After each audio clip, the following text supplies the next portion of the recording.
जय हिंद, वंदे मातरम। प्यारे साथियों, आ चुके हैं एक और ज़बरदस्त नई वीडियो के साथ। ये है राजस्थान खाद्य सुरक्षा योजना बड़ी अपडेट 2025। जी हाँ, खाद्य सुरक्षा योजना NFSA अपडेट है, जिसमें 30 लाख लोगों के नाम कटेंगे।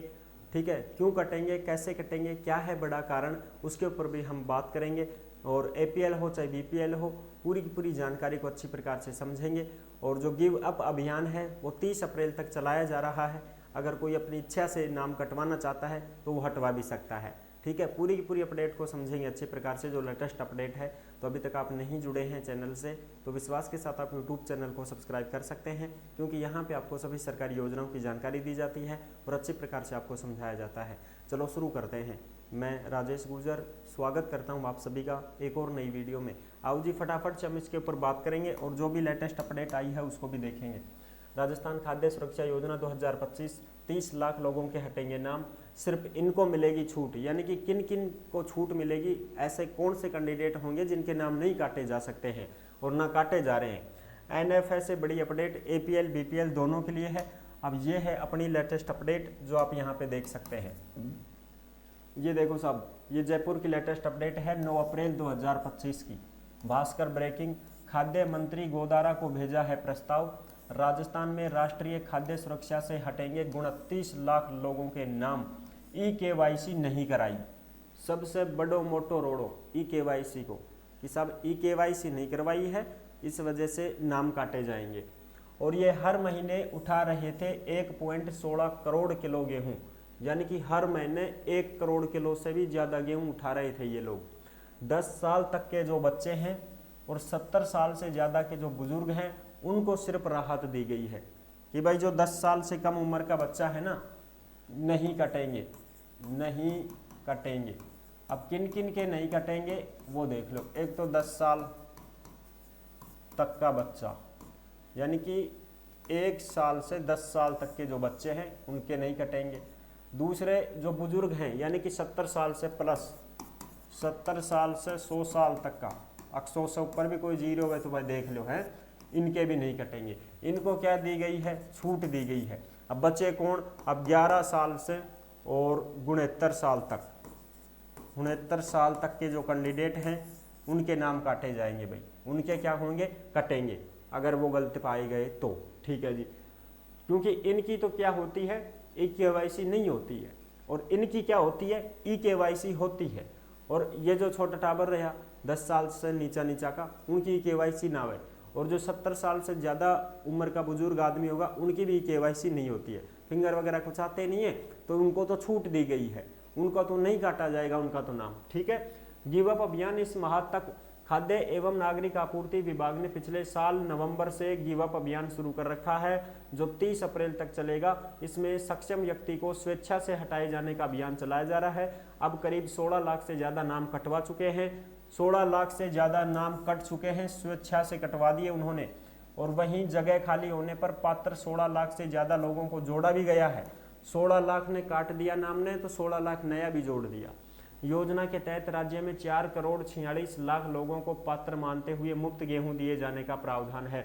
यानी कि पूरे राजस्थान में 4.5 करोड़ लोगों को राशन देती है सरकार।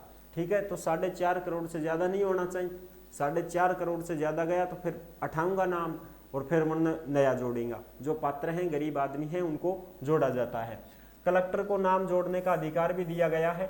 जो कलेक्टर होते हैं, जिला कलेक्टर, उनको भी नाम जोड़ने का अधिकार दिया गया है, ताकि भाई कोई भी ऐसा अपात्र कैंडिडेट हट गया है तो उसकी जगह पात्र लोगों को जोड़ा जा सके। इसलिए कलेक्टर को भी ये आदेश दिए गए हैं कि आप भी अगर नाम जोड़ना चाहें तो जोड़ सकते हैं, लेकिन उसकी जांच जरूरी है कि भाई ये पात्र है कि अपात्र है। ठीक है, और कोई हटवाना चाहे तो अपनी इच्छा से हटवा सकता है, अन्यथा 27 रुपये किलो के भाव से वसूली की जाएगी। अगर कोई ऐसा फर्जी कैंडिडेट पाया जाता है जो भाई नौकरी में है, अच्छा खासा बिजनेसमैन है, पैसे वाला है, ज़मीन जायदाद है, गाड़ी वाड़ियाँ हैं, उनके पास 4 व्हीलर वगैरह हैं, और वो फिर जानबूझ करके राशन ले रहा है, उसको ज़रूरत भी नहीं है राशन की, फिर भी वो जानबूझकर जो है राशन ले रहा है, गरीबों का दाना पानी खा रहा है, तो उसके ऊपर फिर 27 रुपये के भाव से वसूली की करेगी सरकार कि भाई अब 27 रुपये किलो का हिसाब से पूरा पैसा चुका। अब से और जब से तूने गेहूं शुरू किए हैं तब से लगाकर अब तक जितना भी गेहूं तूने उठा लिया है, जितना भी क्विंटल तूने उठा लिया है, उसका पूरा का पूरा हिसाब होगा 27 रुपए के हिसाब से। ये बात सामने आ रही है, ठीक है जी, बिल्कुल। अब इसमें देखो जो कैंडिडेट हैं ऐसे लोगों को अपात्र माना गया है जिनके परिवार का कोई भी सदस्य सरकारी नौकरी में हो, अर्ध सरकारी हो, स्वायत्त शासी संस्थाओं में नियमित कर्मचारी हो या कोई अधिकारी हो, 1 लाख रुपए से ज़्यादा की कोई पेंशन ले रहा हो, अन्यथा सभी सदस्यों की आय 1 लाख रुपए वार्षिक से ज़्यादा हो, और निजी चौपहिया वाहन धारक आयकर दाता हो जो इनकम टैक्स भरते हों, 4 व्हीलर गाड़ी हैं ऐसे लोग, और 1 लाख से अधिक वार्षिक आय पूरे परिवार की, तो ये तो कहीं ना कहीं गलत है, क्योंकि 1 लाख रुपए पूरे परिवार को मिलाकर, अगर मान लो एक परिवार में 5 आदमी हैं और 5 आदमी में से 2 आदमी कमाते हैं, मजदूरी करते हैं, तो मजदूरी की भी दिहाड़ी 500 रुपये है, समझ रहे हो। अगर वो 1 महीने लगातार काम पे जाते हैं तो 15,000 रुपये एक के बन जाते हैं और दूसरे के भी 15 बन जाते हैं, तो ये तो हो गए 30,000, समझ रहे हो। तो साल भर में तो ऐसे मान लो कितने पैसे हो जाएंगे, लेकिन ऐसा नहीं है। आप ये ना सोचें कि साहब हम तो मेहनत मजदूरी करते हैं, हम तो फलानी दुकान पे काम करते हैं, हम तो ये काम करते हैं, फैक्ट्री में लगे हुए हैं, हमारी तो तनख्वाह 15,000 है, 10,000 है। अरे ये साल की मांगी गई है, सालाना इनकम आपकी होनी चाहिए 1 लाख रुपए से ज़्यादा, ठीक है। अब सालाना कैसे होगी, मजदूर आदमी को साल भर काम थोड़ी मिलता है, नहीं मिलता है ना। आज मिल गया कल नहीं मिलेगा, परसों मिल गया फिर नहीं मिलेगा, 2 महीने मिलता है फिर 6 महीने घर पे रहेगा, 6 महीने काम मिल गया 3 महीने घर पे रहेगा, तो हो गई साल उसकी तो पूरी। अब साल में 1 लाख रुपए कहाँ से आएंगे उसके पास। तो ये मेहनताना मजदूरी जो है इसको लगा करके आप नाम नहीं कटवा सकते हैं, और कटवाने की ज़रूरत भी नहीं है।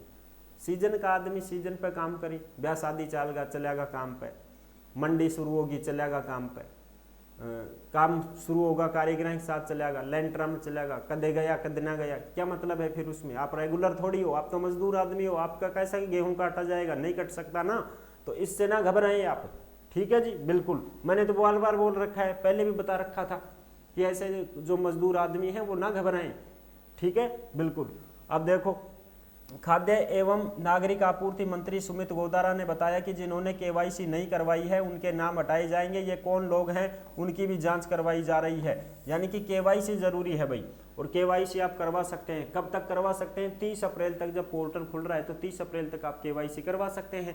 तो अब केवाईसी जरूरी है भाई, ठीक है साहब, केवाईसी जरूर करवाइए, पूरे परिवार के सदस्य केवाईसी करवाइए। अगर आप केवाईसी नहीं करवाते हैं तो फिर उनके नाम काटे जाएंगे, ठीक है जी, बिल्कुल। ये बात आप ध्यान रखना, इसलिए केवाईसी जरूर। साहब हमारे पापा तो विदेश रहते हैं, हमारे पापा तो दूर रहते हैं, वो तो नहीं आ रहे, भाई बुला लो अब उनको एक बार, ठीक है ना, अब बुला लो, ये अंतिम मौका है।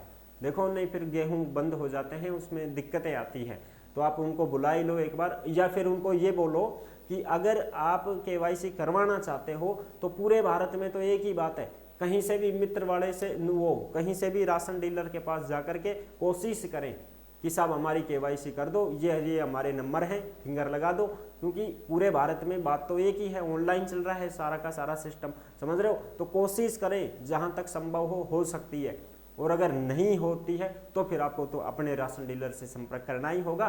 बाकी ट्राई करने में अपना क्या बुराई है, ट्राई तो आप कर ही सकते हैं, जा तो सकते हैं। एक बार किसी भी डीलर के पास चले जाओ, चाहे तुम दिल्ली हो, मुंबई हो, कलकत्ता हो, पश्चिम बंगाल हो, कहीं पे भी हो भाई, तुम एक बार जाके ट्राई तो करो। ई केवाईसी अगर हो जाती है वहां से तो हो गया काम अपना। तो ये चीजें हैं, ये थी बड़ी अपडेट। आई होप आप अच्छी प्रकार से समझ गए होंगे, सारी जानकारी मैंने क्लियर कर दी है। ये 30 लाख लोगों के नाम हटेंगे, ये इसी वजह से हटेंगे कि ई केवाईसी नहीं कराई है लोगों की। अब सरकार के पास तो फिक्स आंकड़ा है, सरकार के पास फिक्स आंकड़ा है, 4.5 करोड़ को ही सूची में रखना है अपने को। अब 4.5 करोड़ में से 30 लाख लोग ऐसे हैं जिनकी ई केवाईसी नहीं हुई है, तो ई केवाईसी नहीं हुई है तो उनके नाम हट जाएंगे। अगर आप ई केवाईसी करवा लेते हैं तो आपका नाम नहीं हटेगा, सीधी बात ये है, ठीक है जी। आई होप आप अच्छी प्रकार से समझ गए होंगे, सारी जानकारी क्लियर कर दी है। और टेलीग्राम के ऊपर आपको ये सारी की सारी नोटिफिकेशन देखने को मिलती है, जो भी सरकारी योजनाओं से संबंधित अपडेट आती है वो टेलीग्राम के ऊपर डाली जाती है। जिस नाम से यूट्यूब चैनल है उसी नाम से टेलीग्राम चैनल है, सभी साथी टेलीग्राम को जरूर ज्वाइन करें। फिर मिलेंगे नेक्स्ट वीडियो में, तब तक के लिए सभी प्यारे साथियों को जय हिंद, जय भारत।